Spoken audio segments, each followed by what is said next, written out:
chapter, we will appraise the unity of plot, setting, and characterization in a material view to achieve the writer's purpose. Good morning, my dear students, and welcome to another session full of knowledge and fun. I hope you're in your comfortable seats, getting ready for our lesson for today. To begin with, as a teacher, I know that one of your problems when you begin writing literary analysis is, how does an author make me care about the story? So that's a puzzle that each one of you must unravel. And that is why we are going to talk about the secret on how these authors make you want to keep reading their story. My dear students, always remember that it is the author's job to make you care about the story.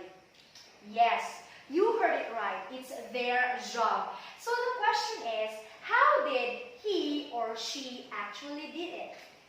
Well, it turns out that these authors use 3-piece puzzle to make you care about the story. And these are the characters, the setting, and the plot. Yes, you got it right. Now let's start with the character. In order for you to care about the story, the characters must be, yes, relatable. Relatable means you were able to understand the character. You know these characters. You understand the characters. And because you understand them, they become interesting. Very good. The characters are now becoming interesting.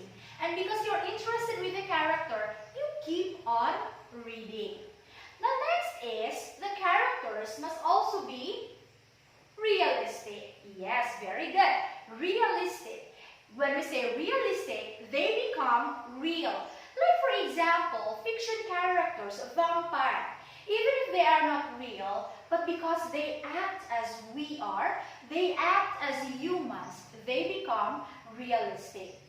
And since the characters are relatable, the characters are interesting, the characters are realistic, they become memorable. Yes, the characters are becoming memorable. So you do not forget about these characters. And I think if you don't remember characters, then the story didn't work, right?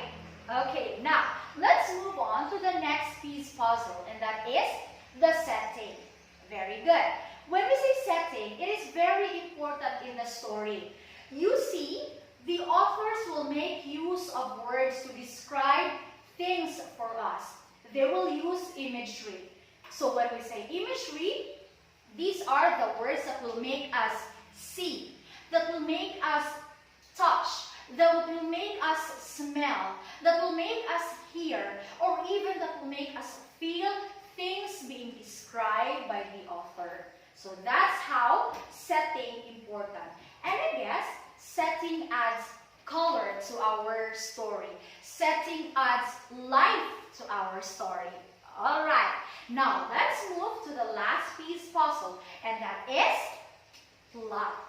Yes, a plot is very important because without a plot, there is no story. Always remember that. So our author will make use of suspense.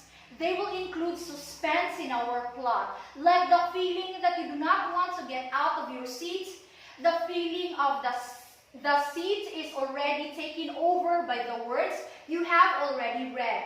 And then another thing is, you will always make it wonder. Like the author will always make us wonder what comes next. The last and the very important is, the plot follows the plot mountain. This is what we have discussed last week. It has the exposition, the conflict, the climax, the falling action, and the denouement. So there you have it, my dear students. I have already cracked the code. I have already cracked the secret for you. So it's up for you to learn everything about how these authors make you care. So be good and have a nice day, everyone, and thank you for listening.